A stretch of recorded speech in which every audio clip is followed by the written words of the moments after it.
भद्रं पश्येमाक्षभिर्यजत्राः स्थिरैरङ्गैस्तुष्टुवागुंसस्तनूभिः व्यशेम देवहितं यदायुः स्वस्ति न इन्द्रो वृद्धश्रवाः स्वस्ति न पूषा विश्ववेदाः स्वस्ति नस्तारक्ष्यो अरिष्टनेमि स्वस्ति नो बृहस्पतिर्दधातु।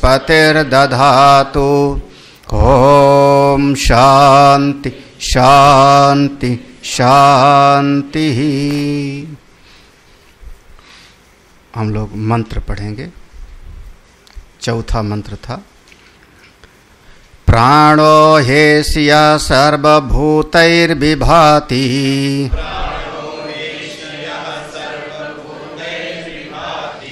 बीजानन् विद्वान् भवते नातिवादी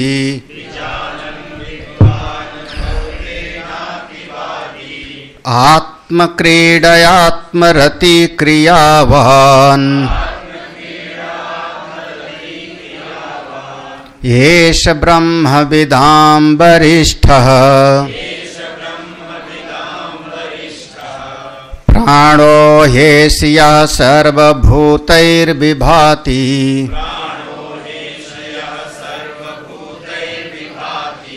बीजानन् विद्वान् भवते नातिवादी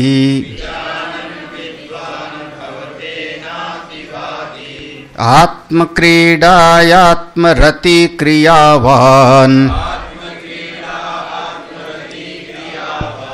येष ब्रह्मविदां वरिष्ठः।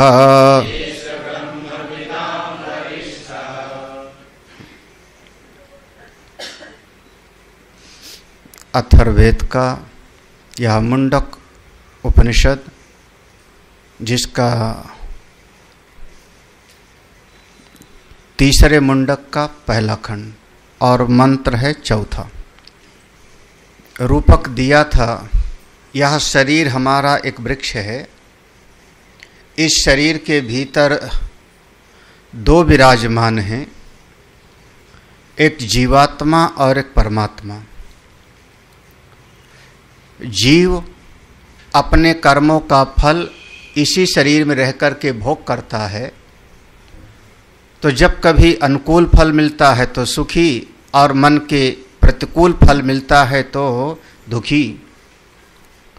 लेकिन जो इसी शरीर में जो ईश्वर विराजमान है, परमात्मा, वो किसी भी कर्म फल का भोगता नहीं है। ना दत्ते कस्यचित् पापम न चैव सुकृतम विभु।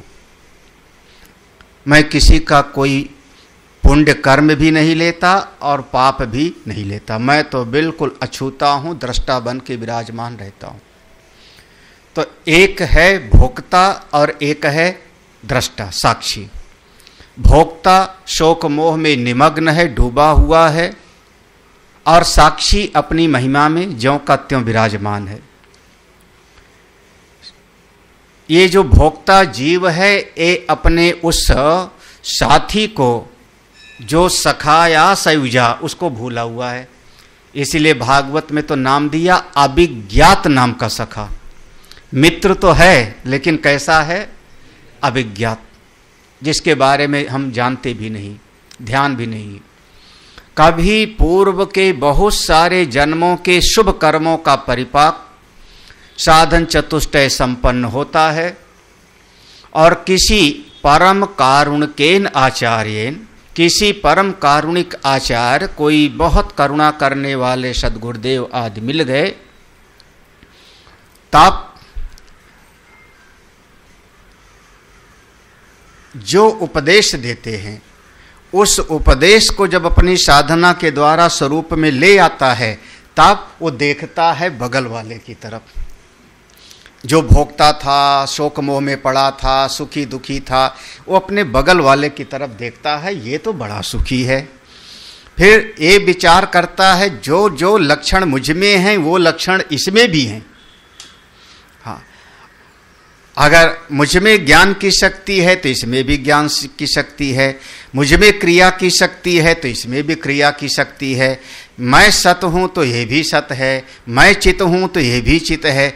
जब दोनों अपना लक्षण का मिलान करता है तब वो भीतर से एक अनुभव निकलता है, जो ये है वही मैं हूँ, जो मैं हूँ वही ये है। बस जैसे अनुभव होता है उसके जीवन के सारे शोक मोह चले जाते हैं, बीत शोको।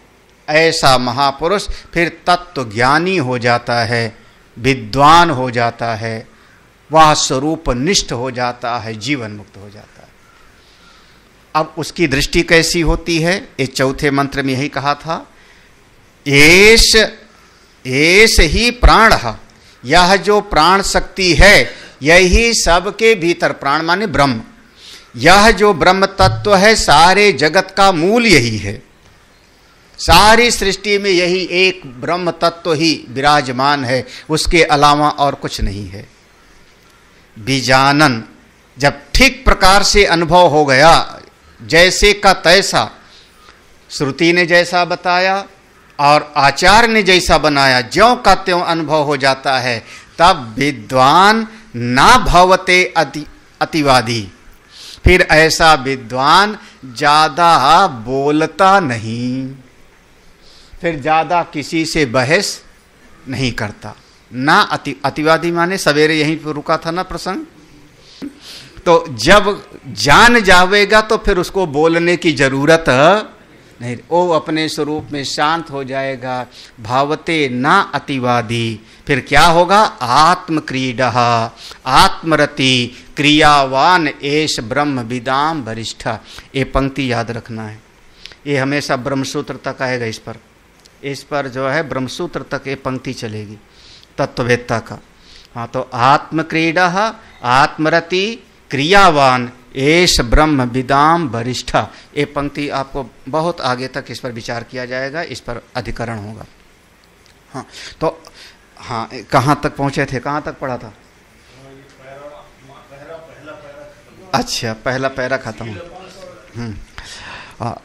तो जहाँ पर कहा था अतिवादी की परिभाषा किया था ना, तो एतत् किम अतिवादी, अतिवादी किसको कहा है? तो यहाँ से अतीत्य सर्व अन्यान वदितुम शीलम अस्य इति अतिवादी। अतीत्य सबको काट करके, सबकी बात को काट करके, सर्व अन्यान, जितने लोग बैठे हैं सब गलत, सब झूठे, सबकी बात को काट करके, और वदितुम शीलम, अपनी बात पक्का रखने की जिसको आदत है, शीलम माने उसके स्वभाव में है, आदत में है, उसी को कहते हैं अतिवादी। अतिवादी माने बहुत ज्यादा बोलने वाला, जिद्दी, बहस करने वाला, किसी की बात सुनना पसंद नहीं, जो मैं कहता हूं वो सही, बाकी सारी दुनिया गलत, सारी दुनिया गलत, जो मैं कह रहा हूं वही सही, उसको कहते हैं अतिवादी। और अतिवादी का सिर कट के गिर जाता, ये सवेरे पढ़ा था हम लोगों ने, अतिवादी का सिर कट के गिर जाता है। तो जो ज्यादा अतिवादी होगा उसका सिर कट जाएगा। तो थोड़ा डर के भी रहो। हाँ, बिना, क्योंकि बिना भय बिन होई ना प्रीत, बिना डराए विनय न मानत जलधि जड़, गए 3 दिन बीत, बोले राम सको थप। हाँ, ये पूरा याद है आप लोगों का, भय बिन होई न प्रीत। तो अब हाँ, यहाँ से इसके बाद रह गया था ना,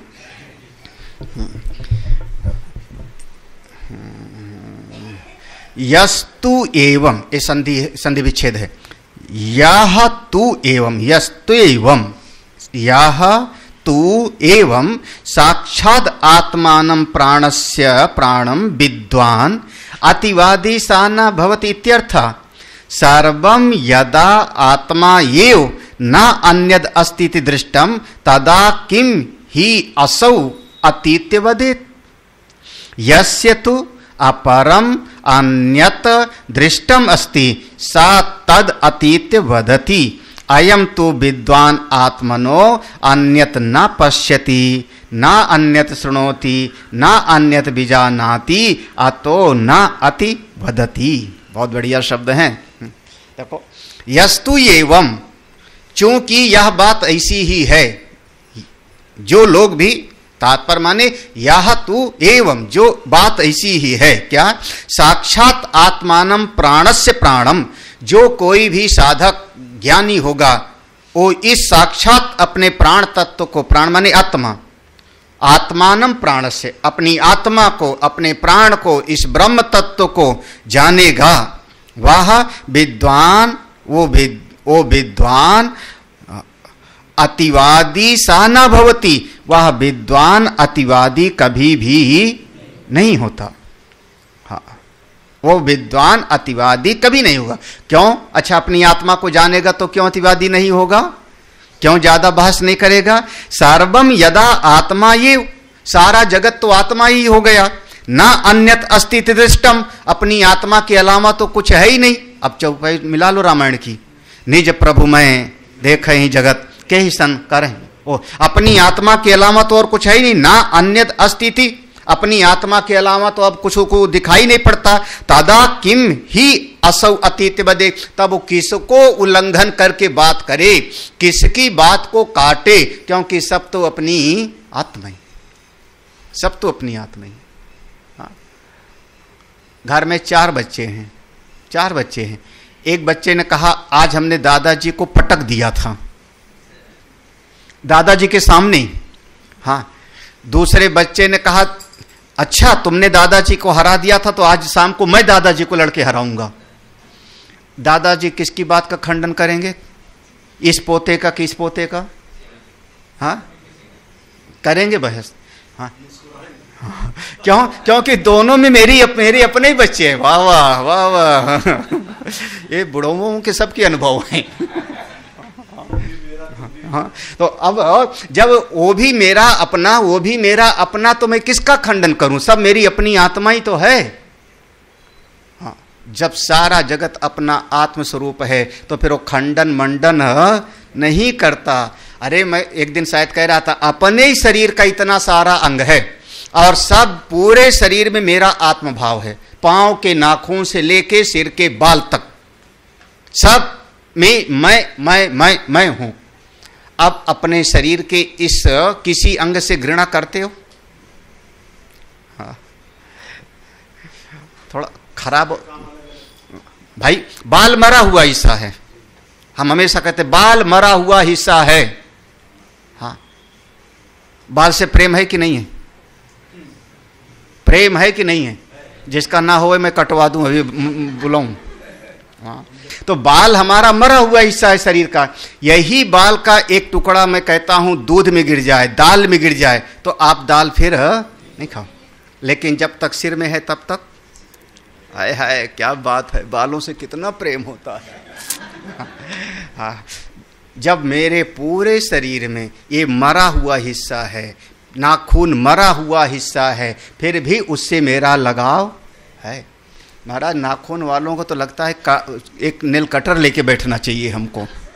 हाँ, जो पकड़ में आवे और उसी का जो है पहले। हाँ, अरे कई लोग तो उस पर पता नहीं कौन सा सफेद से चिपका के आते हैं, नकली, बड़ा बड़ा पक्का सूर्पणखा। हाँ, हाँ, तो और क्या, सूर्पणखा, सूप के जैसे नाखून। हाँ, तो अब शरीर के मरे हुए हिस्से से इतना प्रेम है, क्यों? इस सारे शरीर में। थोड़ा गंदा सा दृष्टांत दूं क्या?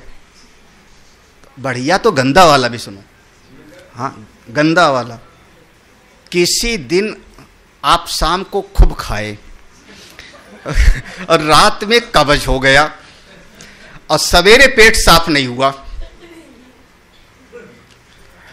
अब सवेरे पेट साफ नहीं हुआ और नहा लिया तो पेट में कितना 100 ग्राम की, 200 ग्राम की, 250 ग्राम कितना होगा वो? पेट में कुछ होगा कि नहीं? बड़ी आंत में। हाँ, वो गंदगी, जो गंदगी पेट से बाहर निकल जाए तो देखना भी पसंद नहीं करोगे। अब उसको पेट में लिए घूम रहे हो। हाँ, अब को घूम रहे हो ना, हाँ, तो उससे क्या, अब तुमको कोई कहे गंदे आदमी हट, तो आप कहोगे नहीं, शरीर के भीतर है तो वो पवित्र है, बड़े भाग मानुष तन, शरीर के भीतर तो पवित्र, बाहर निकला तो अपवित्र। महाराज सब में एक आत्म भाव है, तो किसी से अतिवादी नहीं होता, किसी से बहस नहीं करता। ठीक है, जिसकी जैसी समझ है वैसा व्यवहार करता है। वो ऐसा समझता है तो ऐसा व्यवहार करता है। वो ये समझता है कि हम मुर्गा काटेंगे, काट भैया, हमको क्या, नरक जाना है तो जा, हाँ, कोई पकड़ थोड़े पाएगा। अरे तुमको मरना ही है कुएं में कूद करके, तो एक दिन मैं बचा लूंगा, दूसरे दिन फिर कूद जाएगा, तीसरे दिन फिर कूद जाएगा। जब अकल ही मारी गई है तो कोई क्या करेगा, जाओ। हाँ हाँ, काहे के लिए हम बहस करें, अपना समय हम क्यों गंवाएं, अपना समय हम उसके लिए बताएंगे जो हमारे पास से भाव से आएगा। तो आचार्य उसको उपदेश देता है शिष्य को। अब पूरे सड़क पे हम रिक्शा वाले को जाके बैठ के बताना शुरू करें, ये सुन सुन आत्म क्रीड़ा आत्मरति, हाँ, तो नहीं काम चलेगा।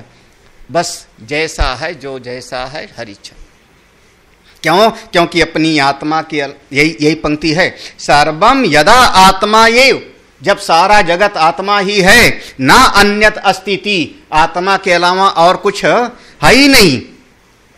इति दृष्टम, ऐसा जब देखा, तदा किम ही असौ अतीत्य, तो किसको उल्लंघन करके बात करे, किसकी बात का खंडन करे, सब अपना आप ही है। तो कब अतिवादी कब होता है, अतिवादी कब होगा, यस्य तु अपरम अन्यत दृष्टम, जो कोई भी, यस्य जिसका दृष्टि में, जिसकी दृष्टि में अपर हमसे अलावा कोई और है, अन्यत दृष्टम कोई दूसरा है, हमसे अलग कोई है, कोई दूसरा है, ऐसा देखेगा और तब उसकी बात नहीं जमी तो उसको सा तद अतीत वदति, तो उसका वो उल्लंघन करेगा, उसकी बात को खंडन करेगा। जब द्वैत बुद्धि होगी, मैं अलग अमुक अलग, तो उसकी बात का खंडन करेगा। जब सब में अपनत्व का भाव होगा तो आदमी खंडन मंडन नहीं करता। ये बात समझ लो, परिवार में भी सुखी रहना है तो बहस मत करना कभी। समझ रहे? वो जो टीवी वाले डिबेट करते हैं ना, बकबकाए जाते हैं, बस वो टीवी का ही रहने देना। हाँ, डिबेट मत सुनना तुम। हाँ, अब नहीं सुनते ना। हाँ, उस समय सब दुनिया भर के लोगों के मन का कचड़ा सुनने को मिलता है, उसका कोई उसका हमारे जीवन में परिणाम नहीं है। हाँ, तो बहस नहीं करनी है किसी से। हमने सवेरे भी यहाँ तक इस विषय पे सवेरे हो चुका था शायद, है, किसी से हम बहस नहीं करते, बस वही हाँ बाबा यूं ही। हाँ, रज्जब दोष न दीजिए, कोई कहे कुछ भी हंस के उत्तर दीजिए, हाँ बाबा, हाँ बाबा, सबसे बढ़िया तरीका। हाँ, सबसे बड़े। हाँ, आप कहते हो कि आप अच्छे नहीं हो, हाँ बाबा अच्छे, तो हमने कब कहा कि मैं अच्छे का सर्टिफिकेट हमको दे दो, हमने कब मांगा आपसे सर्टिफिकेट? किसी ने कहा बहुत बुरे हो, हाँ जी हैं। किसी ने कहा बड़े पुण्यात्मा हो, बहुत बढ़िया। किसी ने कहा बड़े ज्ञानी हो, हाँ जी महाराज हैं ज्ञानी। निश्चिंत रहो, परवाह मत करो, ये दुनिया जो कहे जाती है कहने दो। हाँ, हाँ, मत, हाँ, चाह गई चिंता मिटी, मनवा बेपरवाह, जिसको कछु न चाहिए किसको किसको समझाने जाओगे? नहीं नहीं हम ऐसे नहीं हैं, नहीं नहीं तुम ठीक समझते नहीं है, कहाँ किसको समझाना है? इस जगत में अगर सुखी रहना है तो किसी को समझाने का प्रयास मत करो। ज़्यादातर बहू सास को समझाना शुरू कर देती है, सास बहू को, भाई भाई को समझाना शुरू कर देता है, दूसरा भाई दूसरे को। तुम मेरी बात समझो, तुमको समझ में नहीं आता, तुमको पता नहीं। अरे हाँ, और कई बार समझाओ भी तो आदमी समझता नहीं, जब झेल जाता है तब अकल आती है। हाँ हाँ, जब 10 बार फोन पर मैं समझाऊं 89 डेज फलनवा ढमकवा ये ना, वो जब वो जब वो कहते हैं ऊंट पहाड़ के नीचे आता है ना, तब लगता है कि हमसे भी ऊंचा। हमारी बात से नहीं समझ में आती है ना, समझ में रहे होंगे, 10 बार समझाएंगे नहीं समझ में आवेगा। हाँ, ये नौकरी करने वालों की बात थी। हाँ, 89 डेज कुछ तुमको ये, हाँ, हंस के उत्तर दीजिए हाँ बाबा यूं ही। अगला लाइन पढ़ो, यहाँ हो गया पूरा ऊपर की पंक्ति। अब नीचे की पंक्ति पर बड़ा, यही पंक्ति जो है बहुत मुख्य है। किंच आत्मक्रीडा आत्मन येव च क्रीडा क्रीडनम यस्य न अन्यत्र पुत्रदारादिषु सा आत्मक्रीडा। ये पहला शब्द था मंत्र में, आत्मक्रीडा। तो कहते किंचा आत्मक्रीडा, आत्मक्रीडा ज्ञानी कैसा है, ऐसा महापुरुष। आत्मक्रीडा, आत्मक्रीडा माने यहां समास हुआ, यहां समास हुआ। हाँ, कौन सा समास है? आत्मन येव क्रीडा, आत्मा में ही जिसका खेल है। आत्मन येव, कौन सा? हाँ, कर्मधार है। हाँ, ये आएगा ओ, हाँ, सप्तमी। आत्मनि, देखो ऐसे होगा ना, आत्मनि एव च क्रीडा। हाँ, अपनी आत्मा में ही सप्तमी तत्पुरुष, अपनी आत्मा में ही जिसका रमण है, अपने आप में मस्त रहता है। फिर अगले देखो, आत्मन एव च क्रीडा क्रीडनम यस्य, फिर साथ में ना अन्यत्र। अब वो किसी और में उसका आनंद नहीं है। जैसे किसी बच्चे को खिलौना दे दिया, उसमें ऐसा उसका नहीं है। किसमें? संसार के लोगों का किसमें होता है? पुत्र दारादिषु। संसारी आदमी किसमें मस्त है? बोले एक पोता इस कंधे पर, एक पोता इस कंधे पर। बोले ओ महाराज गृहस्था सरसो, गृहस्थ आदि का क्या सुख है। बोले इसमें ओ तत्ववेता का रमण नहीं है। जैसे संसारी लोग पुत्र धन पत्नी परिवार उसमें वो क्रीड़ा करते रहते हैं, ऐसा नहीं है। वो कहाँ? अपनी आत्मा में ही। अच्छा, क्रीड़ा करते हैं हम खेल के लिए, आनंद के लिए। क्रीड़ा माने आनंद। आनंद कहाँ से मिल रहा है उसको? अपनी आत्मा से मिल रहा है, अपनी आत्मा में। वो हो सकता है तत्ववेता महात्मा गंगा जी किनारे बैठा है, अपने आप की मस्ती में मस्त है। हाँ, मिल जाए बहुत अच्छा, नहीं मिल जाए तो परवाह नहीं दुनिया की। हाँ, आत्म क्रीड़ा, आत्मनि येव क्रीड़ा, बहुत बढ़िया शब्द है। अपने आप में। हाँ, इतने में मजा नहीं आया, थोड़ा और समझो। तथा आत्मरति, फिर से वही देखो, आत्मरति उसका समास कर रहे हैं। आत्मनि येव च रति रमणम प्रीति यस्य सा आत्मरति। अपनी आत्मा में ही उसका परम प्रेम है, अपनी आत्मा में ही उसका रमण है, स्वयं में ही वो आनंदित होता है। उसको किसी और की परवाह नहीं, किसी और की जरूरत भी नहीं। आत्म क्रीड़ा आत्मरति, 2 शब्द है। अपनी आत्मा में ही वो क्रीड़ा मतलब आनंदित हो रहा है, अपनी आत्मा में ही उसका रमण हो रहा है। आप इसको और समझना चाहो तब उसकी बहिर्मुखता है ही नहीं। बाह्य जगत में किसी पर उसका आनंद निर्भर नहीं है। अगली शब्द देखोगे तो स्पष्ट हो जाएगा। ये पंक्ति का अर्थ समझ में आना चाहिए। आ गया ना? किमचा से समझ में आया? कहीं कोई गड़बड़ी तो नहीं? किमचा आत्मक्रीड़ा, आत्मक्रीड़ा का अर्थ कर रहे हैं आत्मन येव च क्रीड़ा, अपनी आत्मा में ही जिसका खेल है। क्रीडनम यस्य ना अन्यत्र, जिसका ऐसा खेल है अपनी आत्मा में, अब संसार के जैसे बाहर की चीजों में नहीं। किसमें? पुत्र दारादिषु, उसी को हम कहते हैं आत्मक्रीड़ा। मतलब बाह्य जगत पर निर्भरता उसकी नहीं। फिर अगला शब्द कह रहे हैं तथा आत्मरति आत्मनि येव च रति, अपनी आत्मा में ही जिसका रमणम प्रीति ही, रमण है प्रीति है, यस्य सा आत्मरति। अगला शब्द क्रीडा बाह्य साधन सापेक्षा रतिस्तु साधन निरपेक्षा बाह्य विषय प्रीति मात्रम इति विशेषः। हाँ, पहला शब्द जो क्रीडा है ना, उस क्रीडा में कोई ना कोई बाह्य साधन सापेक्षा हो सकता है बाहर के किसी साधन की जरूरत पड़ती है। आप खेलोगे किसके साथ? कोई सामान चाहिए, कंप्यूटर के साथ खेलोगे, मोबाइल के साथ खेलोगे, खिलौने के साथ खेलोगे, हाँ है ना। 50 खिलौने हैं, लेकिन एक खिलौने की टांग टूट गई, बैलगाड़ी की पहिया टूट गई, कार लुढ़क गई, तो अरे वो थी ना रेलगाड़ी चलने वाली, लुढ़क गई, तब रोना तो हो गया। तो खेल करना होगा, क्रीड़ा में बाहर के साधन की जरूरत पड़ती है। जब कोई ज्ञानी खेल करेगा, क्रीड़ा करेगा, तब क्या? माला चाहिए, ग्रंथ चाहिए, नहीं तो भीतर अपना बैठ गया तो भीतर कोई न कोई वृत्ति चाहिए, अखंडाकार वृत्ति चाहिए, कोई न कोई चिंतन चाहिए, कोई श्लोक याद आवेगा, तो क्रीड़ा में किसी न किसी का सहारा लेगा। और आप रति कह रहे हैं, रतिस्तु साधन निरपेक्षा। रति माने केवल आपका हृदय आह्लादित है, प्रेम में मग्न है, किसी की जरूरत नहीं, कोई साधन की जरूरत नहीं, ना कोई खिलौना, ना कोई वस्तु, ना कोई कंबल, ना कोई खाना, ना कोई पत्नी, ना कोई पति, कुछ नहीं, और फिर भी हम अपने आप में मस्त हैं।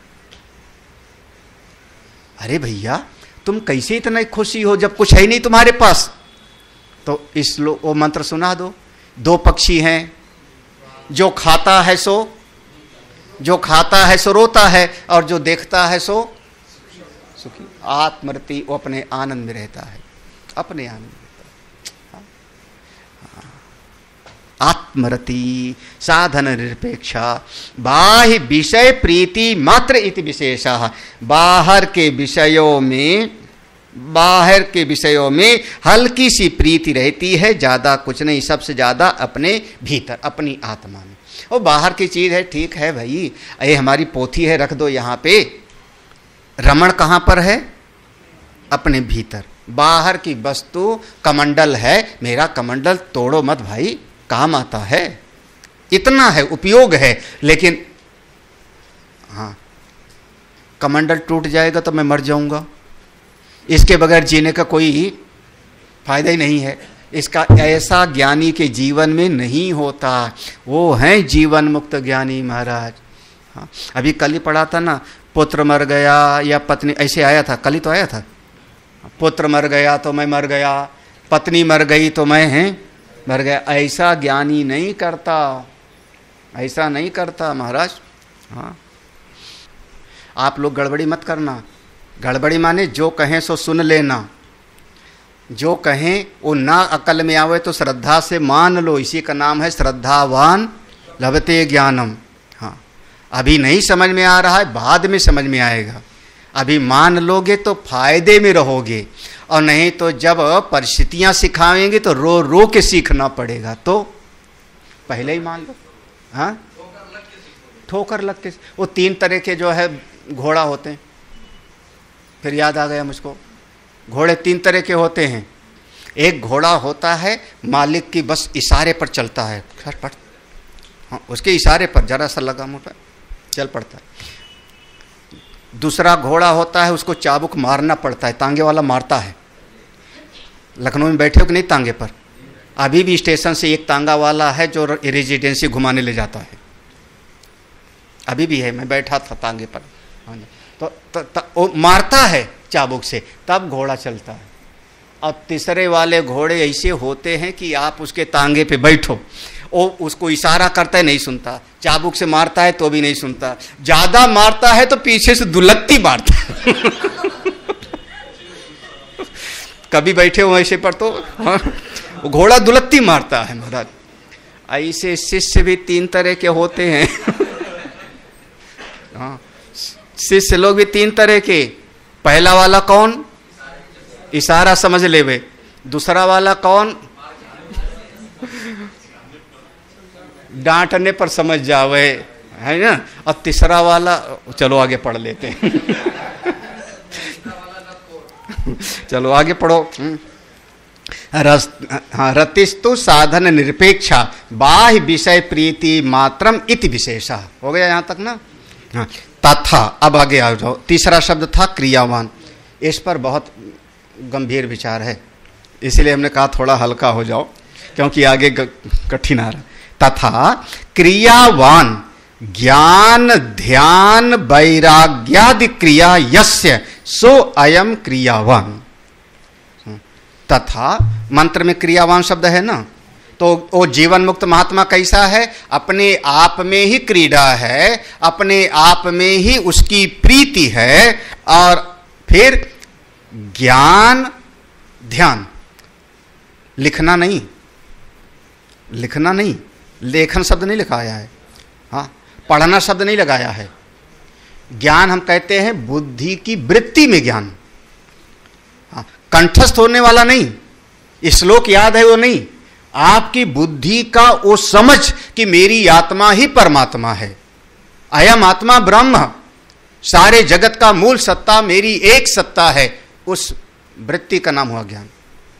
और उसी का अब करते हैं अपने अनुभव में लाने का प्रयास, उसका नाम है ध्यान। आत्मा ब्रह्म की एकता को समझना ज्ञान, और उसको जीवन में लाने का प्रयास का नाम है ध्यान। कब जीवन में आएगा? जब संसार से थोड़ा वैराग्य होगा। ज्ञान ध्यान वैराग्य आदि इसी में उनका अपना दिन बीत जाता है, ऐसे को कहते हैं क्रियावान। क्रिया यस्य, जिसकी यही क्रिया है। अब ज्ञानी हो गया तो बस समझो कि दिन भर सोता ही रहेगा वो, हाँ, पहुंच गया तो क्या करेगा? सोएगा? बोले नहीं, पढ़ेगा पढ़ाएगा, ध्यान करेगा, अपनी महिमा में रहेगा, हाँ, शोक मोह नहीं होगा उसको, भीतर सुखाकार दुखाकार वृत्ति नहीं हो रही है, लेकिन ये सब उसके जीवन में क्रियाएं दिखती रहेंगी। नहीं तो आप कह दो कि गुरुजी तो पढ़ रहे थे तो फिर अभी ज्ञानी हुए नहीं। अच्छा, गुरुजी तो माला जप रहे थे ना, माला जप रहे थे, माला जप रहे थे तब तो भी ज्ञानी नहीं होंगे ना, क्योंकि माला हम जपते हैं क्यों? मन की एकाग्रता के लिए। नहीं तो ज्ञान जब तक अनुभव नहीं हुआ है तब तक ये सब साधन हम करते हैं अनुभव की प्राप्ति के लिए, और जब अनुभव की प्राप्ति हो जाती है तो वही सब साधन अपनी आनंद के लिए आदमी करता है, हाँ, अपनी मौज के लिए। अरे कई बार मान लो मेरे मन में आया मौसम बड़ा बढ़िया है, बूंदाबांदी हो रही है, हाय हाय ठंडी ठंडी हवा चल रही है, कमरे में बड़ी गर्मी है, हाँ, कौन सा गाना था? मौसम है आशिकाना, हाँ, तो अब उठाओ गाड़ी, चल पड़ो। गाड़ी उठाया, चल पड़े। किसी, क्योंकि गाड़ी चलाना हमको आता है, किसी ने पूछा कहाँ जा रहे हो? कहाँ जा रहे हो? किस भगत के घर जा रहे हो? नहीं, किसी के यहाँ नहीं, कहीं नहीं, कोई लक्ष्य नहीं। तब अब क्या है? अब आपका, जब मैं किसी के साथ बैठ के गाड़ी चलाना सीख रहा था तब उस समय मैं सीख रहा था, लेकिन आज अगर मेरी मौज है, अपनी गाड़ी उठाई और लेके चल पड़ा, तो ये क्या है हमारा? किसी भगत के घर नहीं जा रहे हैं, किसी को ना दर्शन देना है ना आशीर्वाद देना है। क्यों गए हम सड़क पर?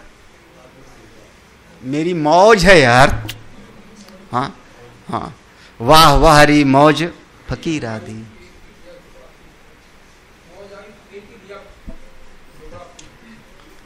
आई मौज फकीर की, दिया झोपड़ा।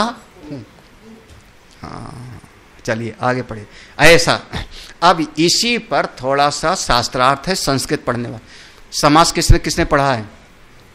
समास नहीं पढ़ा है?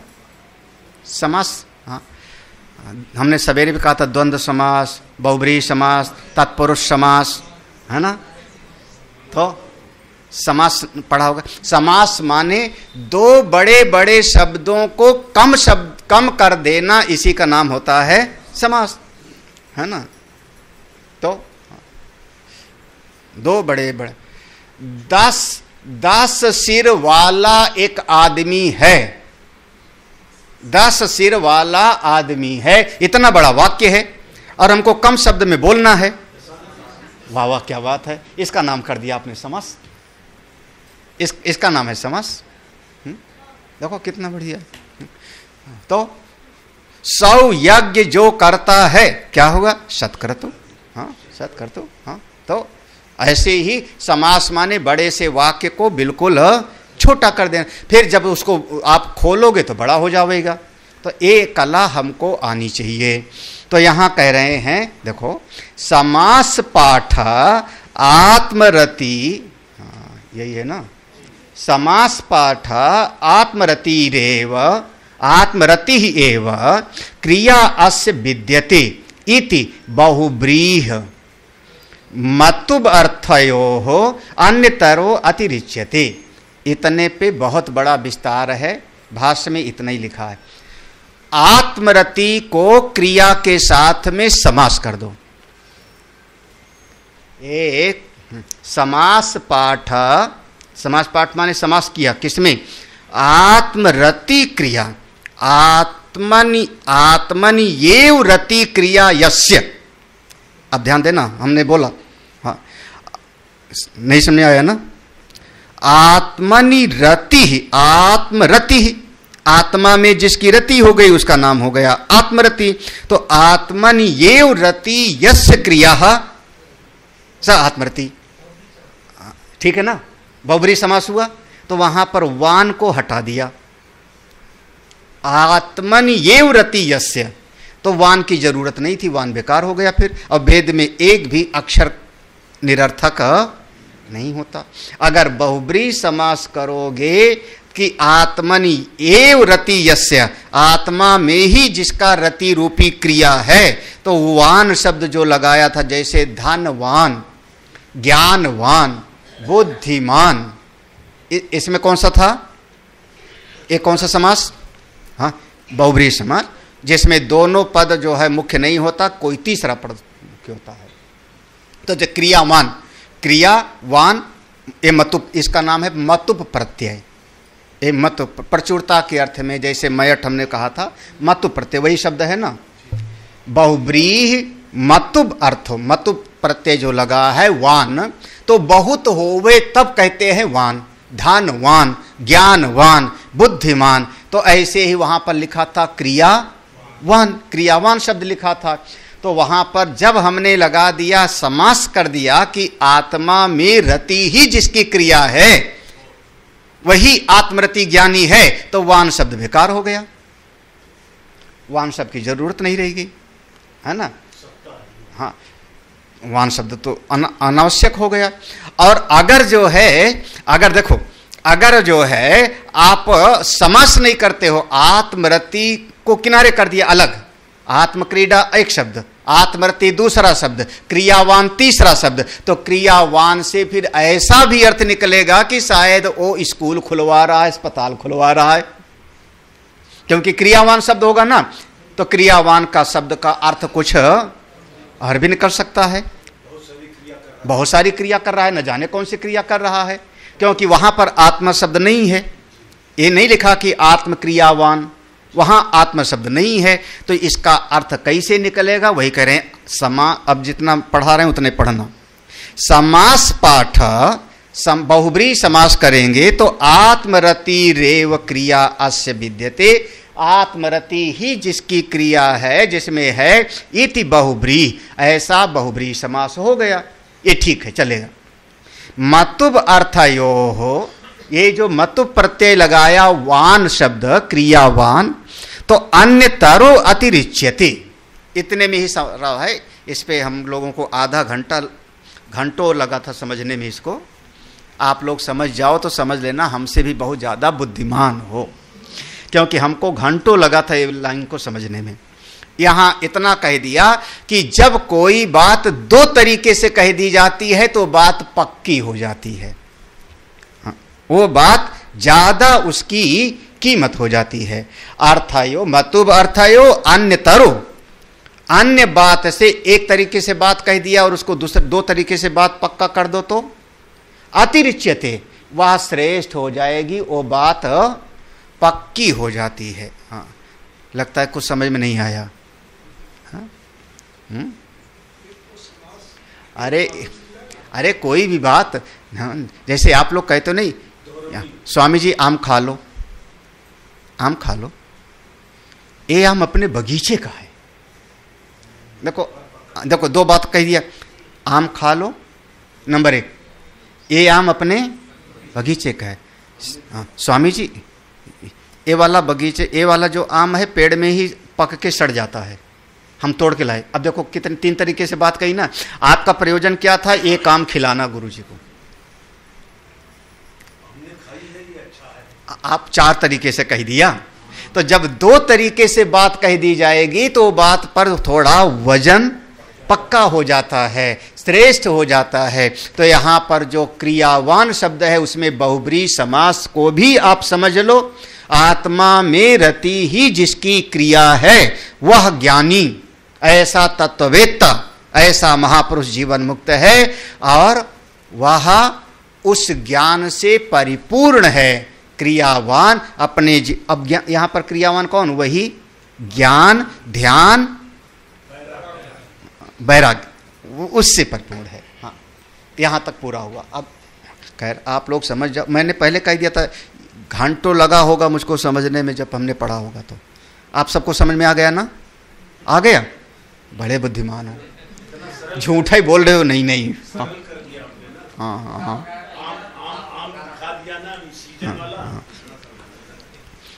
अब आगे देखो, केचित तु अग्निहोत्रादि कर्म ब्रह्म विद्ययो समुच्चय अर्थम इच्छन्ति तच्च एष ब्रह्मविदां वरिष्ठा इति अनेन मुख्यार्थ वचनेन विरुध्यते।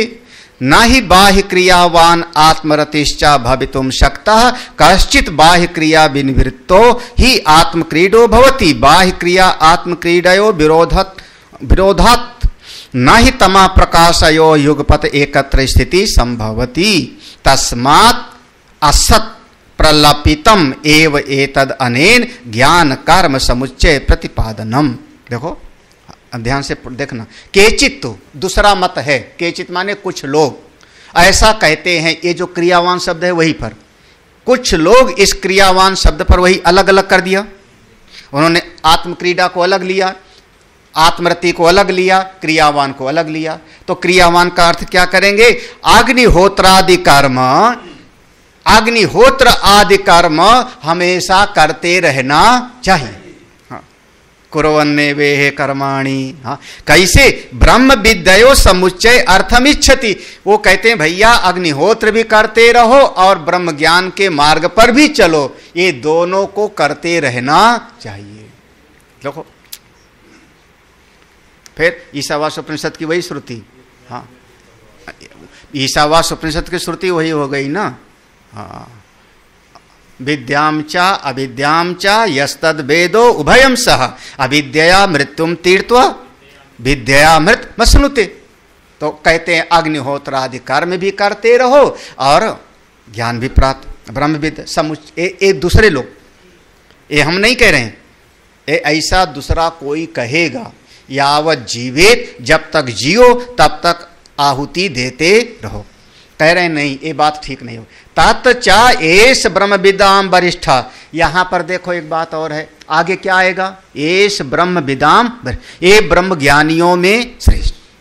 तो अगर ऐसा लेते हो क्रियावान का अर्थ कि अग्निहोत्र आदि भी कर्म करता रहे, यज्ञ आदि भी करता, ऐसा लेते हो तो आगे वाले शब्द से संगति नहीं लगेगी। क्योंकि आगे शब्द क्या है? ब्रह्म ज्ञानियों में श्रेष्ठ। हाँ, ये जो मुख्य अर्थ वचन है, जो मुख्य वचन है उससे विरोध हो जाएगा। ऐसा कैसे कहते हो? हम तो ये कह रहे हैं कि ज्ञान भी होवे और कर्म भी करता रहे। तो कहते नहीं भैया, न ही बाह्य क्रियावान, न ही बाह्य क्रियावान आत्मरतिश्चा भक्तुम सक्त। जो बाहर के जगत में बहुत ज्यादा काम करता रहेगा वो आत्मरति उसकी हो ही नहीं सकती। क्या हुआ? बहुत ज्यादा जो संसार के काम में उलझा रहेगा उसका आत्मज्ञान उसको कभी नहीं होगा। डरना मत, मैं बड़े डर डर के बोल रहा हूं। हाँ, यही लिखा है। ना ही देखो, ना कुल्ला ना ही, क्योंकि ही माने क्योंकि बाह्य क्रियावान, बाह्य क्रियावान माने अपने से बाहर जब आप कर्म आदि करते रहोगे, बड़े बड़े, चलो आज अस्पताल खुलवाएंगे, स्कूल खुलवाएंगे, अमुक क्रियावान, तो आत्मरतिश्चा, फिर आत्मरति आपका भवितुम न सकता है। ये दोनों साथ नहीं हो सकता। हाँ, सब ठठाब फुलाओ बगालो, आप खड़े भी रहो चलो भी, दोनों नहीं हो सकता। ध्यान भी करो और दुनिया को देखते भी रहो, दोनों एक साथ नहीं हो सकता, संभव नहीं है। इसीलिए मैंने कहा थोड़ा हल्का कर दूं, क्योंकि कठिन आने वाला है। अब इसको अगर देखो, अब यहाँ तो मैं नहीं बोल रहा हूँ, मान लो अगर हरिद्वार में पढ़ाते और आप लोग ना होते, केवल महात्मा होते, केवल संत होते, 15 संत हैं, 5 संत हैं, केवल संत होते, तो हम सीधे कह देते कि सन्यासी को ही ज्ञान होगा, गृहस्थियों को ज्ञान होगा ही नहीं। हाँ, यहाँ तो हम बड़ा इसको जो है शुगर कोटेड कर रहा हूँ। हाँ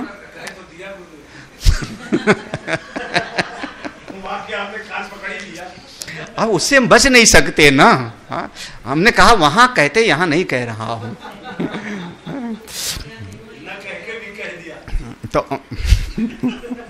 तो आप वो पंक्ति का अर्थ यही है भाई, देखो चाहे वो देखो लिखा क्या है, देख लो।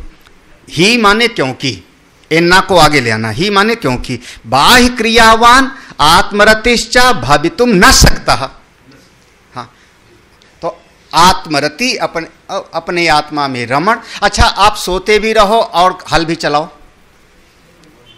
नहीं करके दिखाओ। आप सोते भी रहो और चाय भी बनाओ, कर सकते हो? हाँ, नहीं सोते रहना। और सपना नहीं कह रहा हूं, बोला मैंने क्या, सोते रहो, गहरी निद्रा, सुषुप्ति में रहो। सुषुप्ति में रहते हुए और आप मोबाइल चलाना, मेरा मैसेज देखना, तो आप अगर मेरा मैसेज देख रहे हो तो अभी सोए नहीं, दोनों एक साथ नहीं हो सकता। आगे देखो, कश्चित, कश्चित, कश्चित माने कोई, हजारों में एक, लाखों में एक।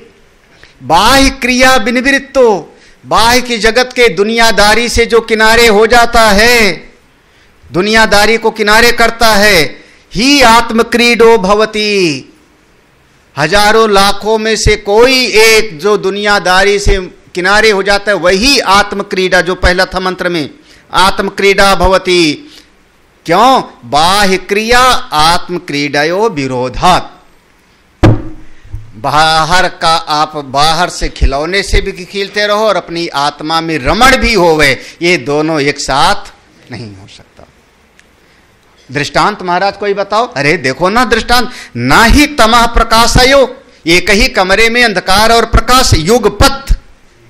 भाई रात में अंधकार था, दिन में प्रकाश है, लेकिन एक साथ, युगपथ माने एक ही समय में, एक कमरे में अंधकार और प्रकाश एकत्र स्थितो न संभवती, बिल्कुल हो नहीं सकता। तस्मात्, इसलिए, तस्मात् असत, बिल्कुल गलत है उनकी बात। किसकी? जो कह रहे थे अग्निहोत्र आदि करते हुए भी ज्ञान प्राप्त करो, ज्ञान और कर्म में समुच्चय, उनकी बात क्या हो गई? असत। प्रलपितम, प्रलाप कर रहे हैं बेचारे, जैसे कोई जो है कुछ भांग खा के और बड़बड़ावे, वैसे उनकी बात। क्या कह रहे हैं जो लोग? एव एतद अनेन ज्ञान कर्म समुच्चय प्रतिपा, जो ज्ञान और कर्म का समुच्चय कह रहे हैं, वो लोग भांग खा के बौराए हैं, झूठे हैं, उनकी बात पर भरोसा मत करो। ये तो उसकी विद्या है जो अपने भीतर आके रमण करता है। आप ऐसे कैसे कह रहे हो महाराज? थोड़ा अब देखो, आपकी बात हम कैसे मान ले? कहते हैं देखो वेद में लिखा है, अब वेद की बात तो मानोगे। अन्यावाचो विमुंचथ संन्यास योगात इत्यादि श्रुतिभ्यश्च। अन्यावाचा विमुंचथ, ये कहाँ पर है? इसी मुंडक उपनिषद में पहले आ गया है। एकमात्र इस भगवान का भजन करो, आत्मज्ञान प्राप्त करो, दुनिया की बात छोड़ो, मत संसार की बुराई निंदाई में समय गंवाओ। अन्यावाचा, दूसरे की बात। और संन्यास योगात कहाँ लिखा है? वेदांत विज्ञान सुनिश्चितार्था संन्यास योगात। हाँ, पढ़ते नहीं हो? संन्यास योग, सन्यासी, ये सन्यासी हो जाओगे तभी ये ज्ञान टिकेगा। अब कहोगे कल से आएंगे नहीं, है ना? तो फिर ये भी नहीं चलेगा। अब नहीं हुए हो तो भी हमारी बात समझ में आ जाती है ना, इतना कठिन तो नहीं बोलता कि ना समझ में आवे। हाँ, अब उपनिषद पढ़ रहे हो, वेद पढ़ रहे हो, संस्कृत वाला, कोशिश तो कर रहा हूँ कि सरल करके समझाऊं, प्रयास तो पूरा है, बाकी राम जाने। हाँ, तो अगर हमारी बात समझ में आ जाती है तो सब समझ में आ जाएगा। अब मान लो हम संस्कृत में पढ़ते चले जाएं, नहीं समझ में आएगा तो कैसे फिर जो है समझ में आएगा? तो उसी तरीके से इत्यादि श्रुते तस्मात्, इसलिए अयम एव यह क्रियावान, तस्माद अयम एव यह क्रियावान यौ ज्ञान ध्यान आदि क्रियावान सो अभिन्न आर्य मर्यादा सन्यासी या एवं लक्षणों न अतिवादी आत्मक्रीडा आत्मरति क्रियावान ब्रह्मनिष्ठा सा ब्रह्मविदाम सर्वेशाम वरिष्ठा प्रधानम। है तस्मात्, अब पूरे मंत्र का अर्थ है तस्मात्, इसलिए अयम एव यह माने इस प्रसंग में यही अर्थ है। यही अर्थ है क्या? क्रियावान। क्रियावान का अर्थ क्या होगा? ज्ञान ध्यानादि क्रिया। अब वहां एक वैराग्य वहां पहले था, ज्ञान वैराग्य ही क्रिया से जो युक्त है, और साथ में अभिन्न आर्य मर्यादा, समाज के नियमों का पालन करता हुआ जो चलता है। आर्य मर्यादा माने आर्य से विपरीत, अनार्य नहीं। गीता में है ना, अनार्य जुष्टम। आर्य मर्यादा के अनुसार जो सन्यासी है, जो सन्यासी का मतलब जो संसार के दुनियादारियों से बहुत किनारे कर चुका है अपने आप को, वही इसी लक्षण वाला ही ना अतिवादी। अब वो अतिवादी नहीं होता। आत्मक्रीडा आत्मरति क्रियावान, जो ऐसा है ब्रह्मनिष्ठा, वो ब्रह्म स्वरूप में निष्ठ है, वही ब्रह्मविद्ध है, वो समस्त ब्रह्मज्ञानियों में श्रेष्ठ है। अब इसके बाद तो कुछ बचता नहीं। तो शुरुआत में कहा था ना सहायक साधन, सहकारी साधन, तो आगे 2 मंत्र सहकारी साधन है। हाँ, ये मंत्र, एक मंत्र तो बहुत प्रसिद्ध है, हम लोग दोनों मंत्र पढ़ ही लेते हैं, उच्चारण कर लेते हैं। बाकी सत्येन लभ्या तपसा हे सयात्मा सम्यक ज्ञानेन ब्रह्मचर्येण नित्यम् अन्ता शरीरे ज्योतिमयोर्हि शुभ्रो यं पश्यन्ति यतया क्षीणदोषाः सत्यमेव जयति नानृतम् सत्येन पंथा विततो देवयानः येनाक्रमन्त्य ऋषयो ह्याप्तकामाः यत्र तत्सत्यस्य परमं निधानम्। कम से कम सत्यमेव जयते तो सबने सुना ही है ना? कहाँ लिखा है? कोर्ट में लिखा है। अल्लाह वाले कहाँ लिखा है? कोर्ट में लिखा है सत्यमेव, जहाँ कभी सत्य बोले न जावे जहाँ सत्य बोला न जावे वहाँ क्या लिखा है? क्या महाराज ये दुनिया है, हा? सत्यमेव जयति, वहां पर क्या लिखा है? जयते। यहां पर है क्या? वेद में। अब याद रखना कहाँ लिखा है? अथर्ववेद के मुंडक उपनिषद में ये मंत्र है, सत्यमेव जयति नानृतम। सत्य की ही जय होती है, झूठ की नहीं। सत्य सत्येन लभ्या, सत्य के द्वारा ही प्राप्त होता है। कौन? एष आत्मा। इस आत्मा का ज्ञान सत्य के द्वारा ही प्राप्त होता है। तो इस प्रसंग को अब हम लोग कल सवेरे सुनेंगे। आज तो यहीं पर विश्राम दे रहे हैं। हाँ, कठिन तो नहीं लगा ना? हाँ, ज्ञानी कैसा होता है? अपने आप में मस्त रहता है, बेपरवाह। बस इतना समझ लेना, ज्ञानी कैसा? दुनिया की परवाह नहीं करता। हाँ, मूर्ख नहीं होता, सब समझता है, सब समझता है, बस ठीक है। हाँ, ज़्यादा दूसरे को समझाने के चक्कर में अपना समय खराब नहीं करता। आप लोग भी मत करना घर में। हाँ, जितनी जितनी दादियाँ हो ना, सबको मैं पहले कह रहा हूँ, आप जितने पुराने लोग हो, बेटे की शादी हो गई, भगवान ने जिम्मेदारी पूरी कर दिया। अब वो बहू बनाएगी तो अपना, बिगाड़ेगी तो अपना। तुमको रोटी मिल जाती है, वस्त्र मिल जाता है, खुश रहो। मत करना टोका टाकी, बिगाड़ दे रही है, कुछ नहीं, मत समझाओ। हाँ, कोई पूछे तो बताना, कोई पूछे, हाँ, पिताजी कैसे करूं, तब बताओ। बिना मतलब के टोका टाकी करते हो, करोगे ना, हाँ, फिर रमेश सिंह वाला हाल हो जाएगा। हाँ, बिना टोका, मत टोका टाकी करो। वो करते हैं ना टोका टाकी हर बात में। हाँ, तो फिर घर वाले को कह देंगे किनारे पड़े रहो। हाँ महाराज, फिर कोई बिल्कुल किसी को मत बोलो। हम किसी को कुछ नहीं बोलते अपने आश्रम में। हाँ, नहीं, जब बोलते हैं तो जम के बोलते हैं। हाँ, हम वो कुआर वाला बरसात नहीं, रिमझिम रिमझिम रिमझिम रिमझिम। हाँ, हम भादों वाला बरसात है। पहले बरसता नहीं, जब बरसता है तो वो वाला है। तो ना अतिवादी मगर अतिवादी से बच जाओ। हाँ हाँ, जब इसलिए भैया